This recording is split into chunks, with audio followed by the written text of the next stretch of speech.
Olá, aqui é o Eni Soares do canal Crie Seus Jogos e seja muito bem-vindo a mais um vídeo dessa série na qual estamos criando um clone do Fruit Ninja.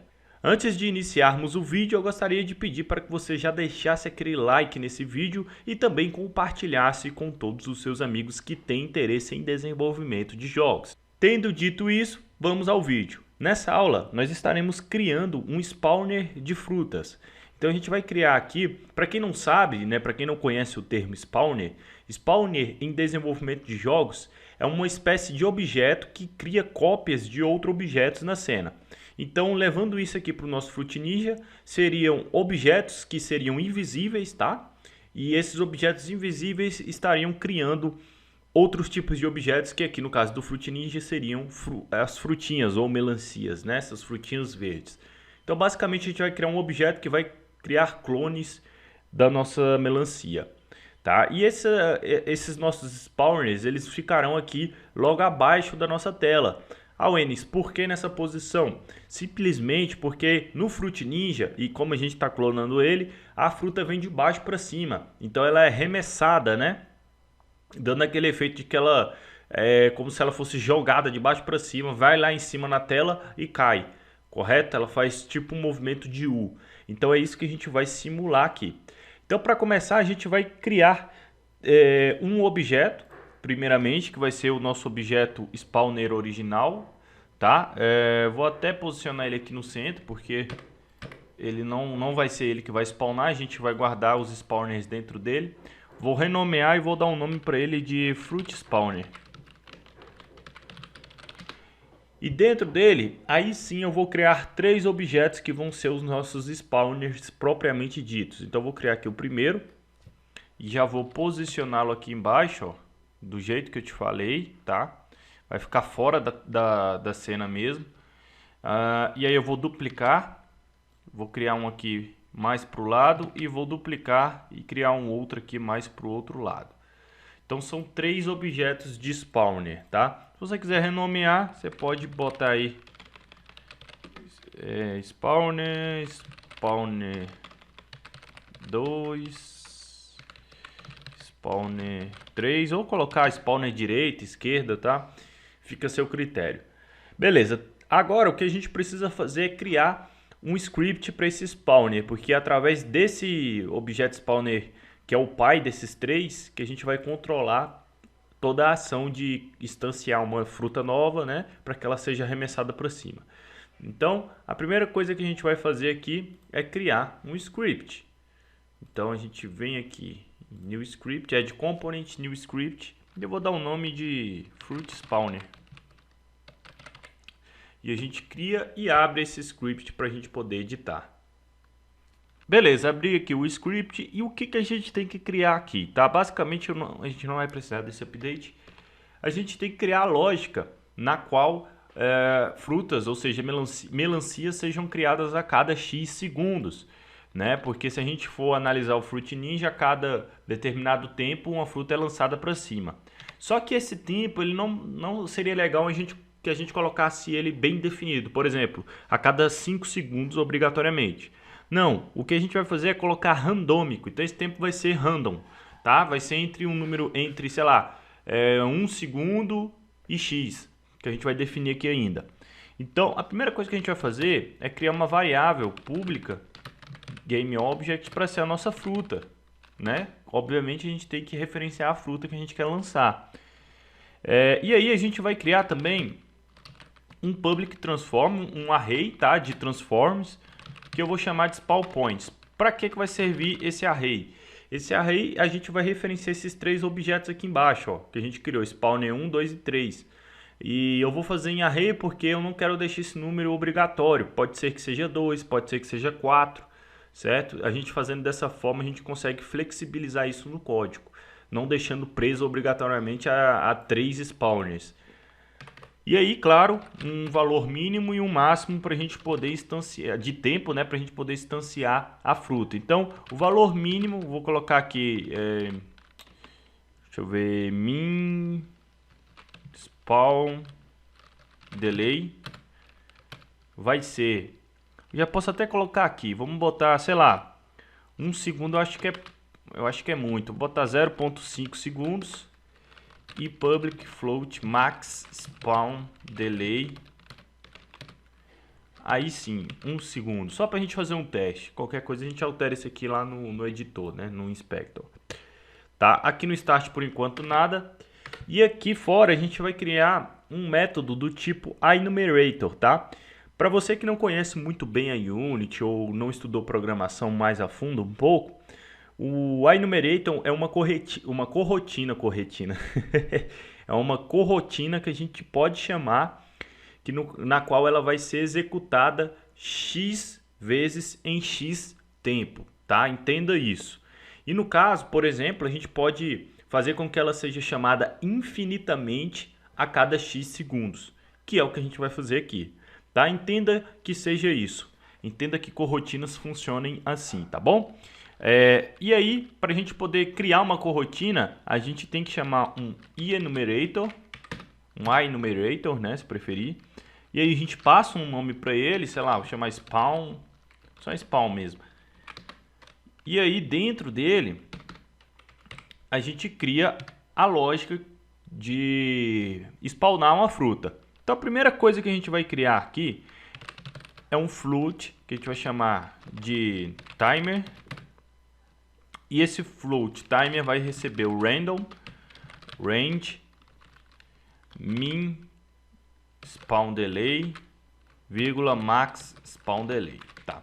O que a gente fez? A gente criou uma variável local aqui dentro desse nosso enumerator que está recebendo um valor randômico entre a variável min spawn delay e max spawn delay. Então vai ser um número randômico entre esses dois números aqui, ó, que a gente colocou. Nesse exemplo de 0.5 e 1. Tá? Então esse float aqui vai receber, cada vez que for ser chamado, um número diferente entre esses dois. Beleza, fácil, né, de entender. E aí tá dando até um erro aqui, porque a gente não chamou nenhum retorno, tá? A gente tem que chamar um retorno para que a corrotina não fique com erro. Então a gente vai retornar dizendo o seguinte: yield return, região não, return new wait for seconds, 1 segundo. O que a gente fez aqui? A gente está dizendo que isso aqui vai ser chamado a cada...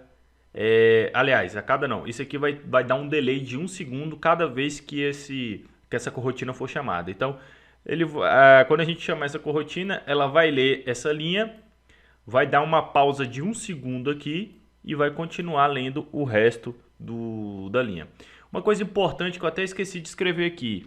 A gente tem que pôr isso aqui dentro de um while, tá? Novamente, se você não estudou programação ou se você não conhece a Unity, deixa eu só fazer aqui o while, beleza? Entenda o while por um loop, né? Um laço de repetição. Basicamente, chamando isso aqui, tá? Tenha muito cuidado, inclusive, ao escrever isso aqui no seu código, caso você esteja iniciando seus estudos. O while é um loop de repetição, conforme o nome já diz. Quando você chama ele, ele vai repetir tudo que está aqui dentro infinitamente, a não ser, é claro, que você coloque uma condicional para que isso não aconteça infinitamente. Mas, por exemplo, se eu deixasse só assim, ó, deixa eu apagar aqui, desta forma e colocasse uma linha de código aqui dentro, e supondo que fosse um método, né, ao invés de um enumerator, a Unity muito provavelmente iria crashar, iria travar. Porque você cairia no famoso loop infinito.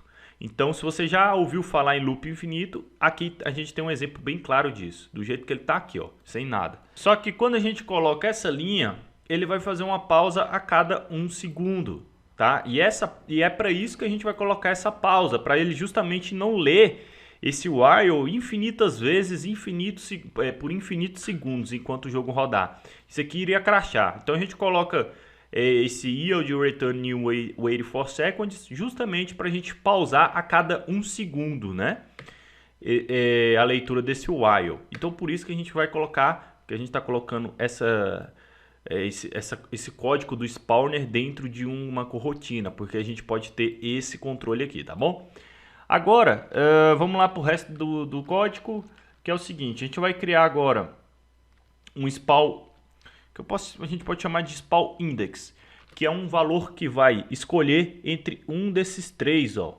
Um desses três spawner randomicamente para criar a melancia. Então entenda o seguinte, quando a gente está spawnando uma fruta, eu não quero dizer, spawna aqui no spawner 2, sempre. Não, eu quero que randomicamente a Unity escolha entre o 1, 2 e o 3. E assim ela cria a fruta lá dentro e spawner e faça o efeito de spawn, né, que a gente quer. Se tiver confuso para você o significado de spawn, já você vai entender na prática, tá bom? Não se preocupe. Então, primeiro a gente vai fazer um random aqui de index. Então, vou fazer um spawn index que vai receber, adivinha, um random range. Aí aqui a gente pode passar o valor entre 0, porque entenda o seguinte, quando a gente tem um valor acumulado dentro de um array, que é esse exemplo aqui, ó, que é essa variável aqui, que é um array, o primeiro valor desse array sempre tem um index de 0, tá? Quando a gente fala index, a gente está falando a quantidade de elementos dentro desse array. Então entenda que, por exemplo, nesse exemplo aqui, ó, do jeito que está aqui, o 0 sempre vai ser esse spawner 1 aqui, ó, que eu estou apontando com o mouse, tá? 0 sempre vai ser ele, nesse exemplo, é claro. Tá? Então o primeiro elemento é o 0. Ao contrário do que a gente aprende na escola, né? Que o primeiro a gente começa a contar do 1. Não, na programação a gente começa a contar do 0. Tá? Então a gente vai começar a contar do 0, ou seja, o primeiro elemento até o máximo de elemento que tenha dentro desse array, certo? Porque eu não sei quantos spawners tem lá dentro. Então eu vou contar pelo valor máximo. Porque eu posso pôr 3, posso pôr 5, posso pôr 10. Então vai ser um valor entre 0 e spawn points.length, que esse length vai me dar o valor máximo de elementos que tem dentro desse array. Pronto. Nesse exemplo aqui, nossa, entre 0 e 3. Entre 0 e 2, perdão, que começa do 0, não do 1. Entre 0 e 2, tá? Eu vou escolher um valor entre 0 e 2 e aí a gente vai pegar o transform dele, desse valor escolhido. Então transform spawn point recebe o spawn points, né, ou seja, o array no spawn index. Entendeu o que a gente fez aqui? Essa variável transform local, ela está recebendo o spawn que a gente sorteou aqui em cima. É isso que a gente está fazendo. A gente está passando o spawn points, que é o nosso array, e dentro de chaves a gente fala o número da posição do elemento dentro da array, que é o que a gente sorteou anteriormente. Tá bem simples de entender. E aí, por fim, a gente vai criar a nossa fruta, que é a última coisa que a gente vai fazer aqui. Game Object, tá? Spawned fruit vai receber um instantiate fruta, né, que a gente fez ali a variável. No spawn point, que é essa variável aqui, ó, já que eu sorteei ela, agora eu vou usar ela para dizer onde a fruta vai aparecer. Spawn point.position, spawn point.rotation. Pronto. A fruta vai aparecer na mesma posição e rotação do meu array, perdão, do meu spawn, um desses três spawn aqui que está lá embaixo, né, que a gente criou agorinha. E aí, por fim, a gente destrói a fruta, porque é o seguinte, o que rola aqui? Spawned fruit. Depois de 5 segundos, por exemplo, o que rola? Criei a fruta, né? A fruta foi lançada para cima. Cortei ela, ótimo. A partir do momento que eu cortei, eu destruí. Mas e se eu não cortar? Se eu errar? Aí ela tem que ser destruída, porque senão ela vai ficar caindo infinitamente ali na nossa cena. E isso, a longo prazo, pode pesar no seu projeto. É uma melhor prática, né? Destrua sempre todos os objetos que você não esteja usando na cena. Porque já pensou, tem 500 frutas, 1000 frutas lá na sua cena que você não destruiu e que elas existem ainda? Dependendo do processamento do dispositivo, isso pode sim pesar, tá? Claro que aqui a gente está falando de objetos 3D simples, mas se fosse um objeto 3D complexo, né, com high poly, né, que a gente fala, você ia ver o tanto que isso aqui ia pesar no seu projeto. Tendo feito isso, falta só a gente chamar aqui no start essa corrotina, tá? E para chamar é um pouquinho diferente do que só chamar um spawn, por exemplo, que a gente faria com um método, né? A gente faria isso aqui, ó, correto? Só que isso aqui não vai funcionar. Então a gente tem que chamar o start coroutine, que ele fala, ó, inicia essa corotina, e aí sim a gente passa o spawn com o nome dele, beleza? Agora sim, a gente pode salvar e vamos testar lá para ver se funcionou. Lembrando que agora a Unity tem que spawnar pra gente a frutinha pra cima, né? Vamos lá. Antes de spawnar a frutinha pra cima, eu vou transformá-la num prefab, que eu acho que eu não fiz isso. Então eu vou aqui na pasta prefab. Não fiz isso, ó. Vou pegar a fruta, ó. Vou arrastar aqui pra dentro. E vou deletar ela aqui da cena, tá? Só delete quando ela tiver com esse cubo azul aqui do lado, que aí significa que ela virou um prefab. A gente clica aqui no Fruit Spawner e vamos arrastar, ó, a fruta aqui para dentro. Pronto, agora pela lógica é para quando a gente iniciar aqui a Unity, as frutas sejam arremessadas para cima a cada 1 segundo mais ou menos.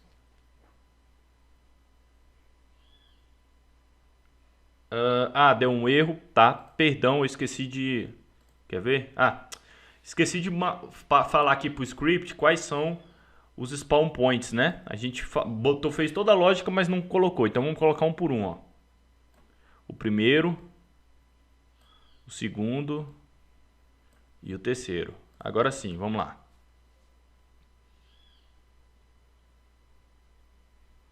Ó, lá vem as frutas. Perfeito, funcionou, né? Inclusive deu um bug ali. Ó lá, uma bateu na outra, né? A fruta ela tem que ser trigger, tá, pessoal? Foi até bom isso acontecer. Ó, clica aqui na fruta, na cena, Open Prefab. E aqui a gente marca essa opção Trigger. Que aí o colisor dela fica transparente. Então se ela uma bater na outra, não vai acontecer isso que aconteceu agora, tá? Então a gente pode sair aqui. Vamos testar novamente. Quero ver se ela não vai uma bater na outra. Olha lá, não bateu, viu? Olha lá, uma passando pela outra. Ótimo, perfeito. Só que aí, Wenis, mas aí vai ficar vindo assim, tá muito fácil. Tá óbvio, né, da onde tá vindo a fruta. Concordo plenamente. Mas antes, perceba aqui na esquerda, as frutas sendo criadas e destruídas, ó, não tá acumulando. Perfeito, ótimo, melhores práticas em ação. Agora, o macete para a gente conseguir fazer com que ela venha de lado é simplesmente rotacionar os spawners das laterais. Então a gente vai pegar esse aqui, ó, dá um R, tecla E, e a gente angula ele aqui mais ou menos 15 graus.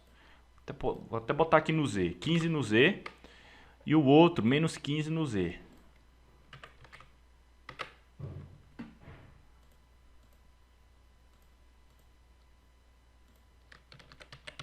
Tá?